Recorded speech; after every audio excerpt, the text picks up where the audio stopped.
Farg'ona viloyatida soliq to'lovlarining o'z vaqtida amalga oshirilishini ta'minlash, mavjud qarzdorliklarni qisqartirishga qaratilgan amaliy tadbirlar izchil davom etmoqda.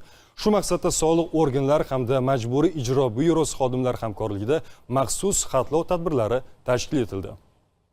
Ushbu jarayonda soliq qarzdorligi mavjud bo'lgan subyektlar o'rganilib, qarzlarni bartaraf etish bo'yicha tegishli choralar ko'rilmoqda. Mutaxassislar tomonidan tadbirkorlar va aholi vakillariga soliq majburiyatlarini o'z vaqtida bajarishning ahamiyati haqida tushuntirish ishlari ham olib borildi.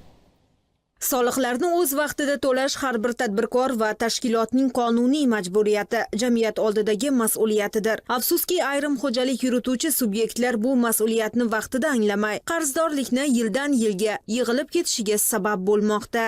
Farg'ona shahrida faoliyat yuritayotgan aksiyadorlik jamiyatining soliq qarzdorligi bugungi kun holatiga ko'ra 6 milliard 300 million so'mni tashkil etmoqda. Ogohlantirishlarga qaramasdan qarzdorlik bartaraf etilmagani sabab jamiyatga tegishli 4 avtotransport vositasi, bitta Lacetti, 2 Damas va bitta Matiz xatlanib, jarima maydoniga olib kirildi.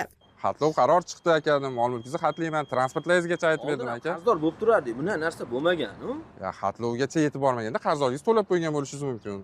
Hozir xatlov 60 kundan o'tib, uje MIBga ham chiqib bo'lgan uje. Ilgari ham soliq qarzdorligini o'z vaqtida to'lamaganini xotirjam aytayotgan Farg'ona shahrida faoliyat olib borayotgan yana bir qarzdorning bosh hisobchisi rahbardan ham yaxshiroq biladi. Soliq qarzdorligi o'z vaqtida amalga oshirilmasa natijasi qanday bo'lishini, ammo soliq mas'ullari hamda majburiy ijro byurosi ijrochilari jamiyat ostonasiga kelgunga qadar majburiyatni bajarmagan. Natijada o'tgan yildan qolgan 120 million 900 ming so'm qarzdorlik osmadorda hamon. Firma rahbari basmanda, bo'g'oltirman xolos. Jamiyat rahbari yo'q, to'g'rirog'i tadbir jarayonida uni topishning imkoni bo'lmadi. Hisobchi esa qarzdorlikni bartaraf etamiz deyishdan nariga o'tmaydi. Qachon degan savolga esa aniq javob yo'q. Korxonaga rahbar bilan teppa-teng siz javob berasiz aka. Buxgalter hisob kitob uchetini siz yuritasizmi korxonani? Yana olyapti-kan bu. Tadbir davomida jamiyatga tegishli bo'lgan Spark rusumli avtotransport vositasi xatlanib, jarima maydonchasiga yuborildi. Shuningdek, Farg'ona tumanida faoliyat olib borayotgan fermer xo'jaligining 62 million 300 ming so'mlik soliq qarzi hisobidan xo'jalikka tegishli transport vositasi xatlanib, jarima maydoniga olib kirildi. To'lanmagan. Nimaga? Endi to'lanibdi. Qachon? Endi dadam bilan gaplashishdi.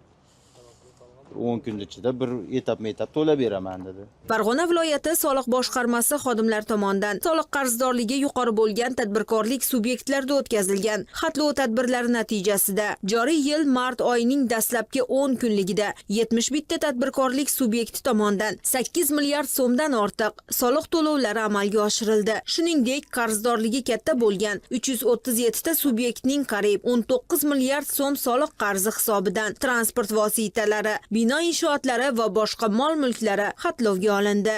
Soliq qarzdorligi mavjud korxonalarga Soliq kodeksining 60-moddasiga asosan ogohlantirish talabnomalari chiqarilgan.